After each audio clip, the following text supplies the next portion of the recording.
Hello Internet! Gino, aka That Pinguino, here again with another deep-ish look, and this time I'm going to be taking a look at Banjo Kazooie. Unfortunately, I cannot get the N64 version to work on my capture kit, so I'm going to have to stick to the Xbox 360 version of this game. Downloadable, totally awesome, you should check it out if you have not.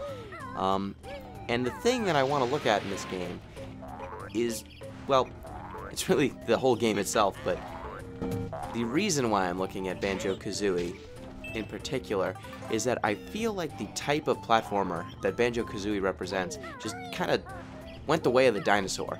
It is like 3D platformers as a whole aren't in a great place right now, but the kind of collectathon exploration driven game that Banjo Kazooie and Banjo Tooie are, those games just extra don't exist. The current 3D platformers that are still churning out games, the Mario series or the mainline 3D Mario series, along with Ratchet and Clank. Ratchet and Clank still banging things out. Those games both take 3D platformers in a very different direction from where Banjo Kazooie was. Ratchet and Clank focuses largely on combat. You've got shooting, you've got leveling systems that were just straight up beyond games like Banjo Kazooie. And you've got the Mario games that have doubled down on really, really, really strong level design, platforming difficulty, and just sheer inventiveness. But the thing that Banjo Kazooie still has that those other games don't is just that it has got a ton of charm and just a real sense of place and cohesion to the game as a whole. Games like Ratchet and Clank and Mario Galaxy in particular, every single level in those games is its own distinct, discrete level. You get warped there for the most part. There's not really a hub world or an overworld to get involved with, whereas in Banjo Kazooie, everything in this game is in relation to Spiral Mountain and Gruntilda's Lair, the main villain's evil witch castle. And so you end up in a situation where even though you're going to all of these separate discrete levels to find jiggies and, like, look at all these things you need to collect. Musical notes, eggs, feathers, mumbo tokens, jiggies, and jinjos, and you got your health. Just so many things to collect.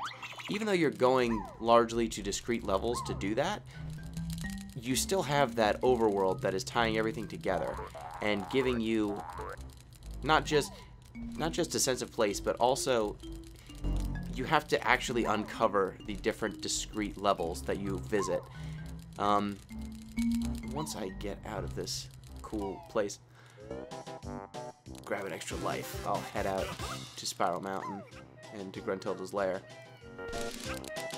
But the different distinct levels all tying into one large level is something that I think should be explored in platformers, in 3D platformers. It added something to this game.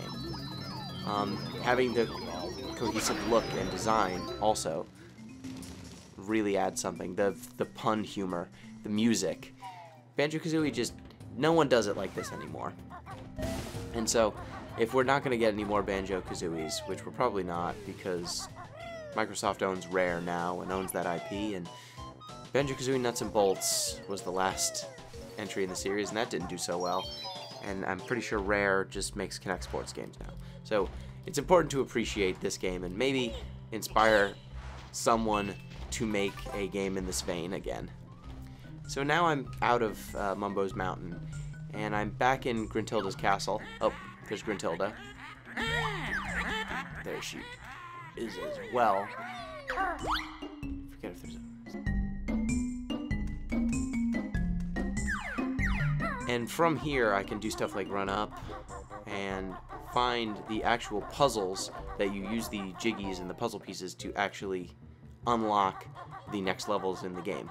Like, you just stand on there, fill in the puzzle, and then you have to find the actual entrance to the level to actually start solving puzzles and getting more jiggies and doing your thing. Which is actually, I think, is very cool. It adds a sense of scope to the world. contextualizes everything really nicely.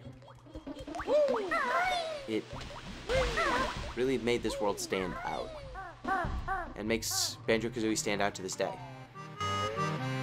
No one did it up quite as well as Banjo Kazooie.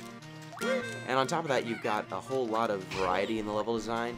You've got Mumbo's Mountain, which is pretty generic.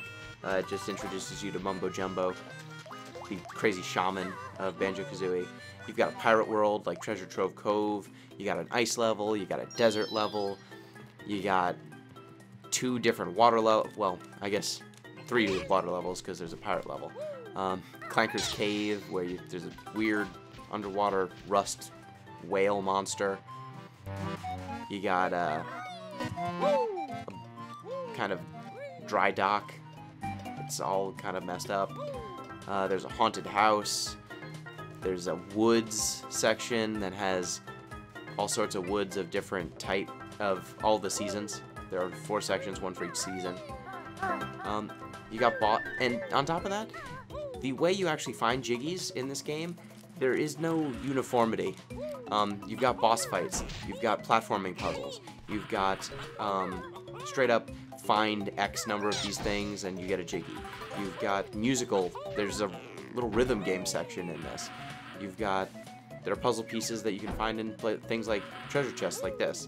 One of them actually has a Jiggy in it. You've got a whole bunch of different ways to traverse the world, between running, you can fly, you can turn into multiple different forms. There's a whole bunch of jump pads and other different traversal methods, and it all just adds to this sense of cohesion, the variety of the game. They take a whole lot, what could have been a whole lot of small gimmicks, and they turn it into one gigantic, cool world. And I think that's really to the game's credit, and I think it's something that I would love to see more of. So, I hope you enjoyed this deepish look. Not quite as deep as my deep looks, but that's why I made a separate name for this kind of thing. And so, I'll probably keep doing these, probably not as regularly as a deep look, but or even a baby deep look. But hey, sometimes I just want to show off a game and I don't have a ton of super duper deep stuff to say about it.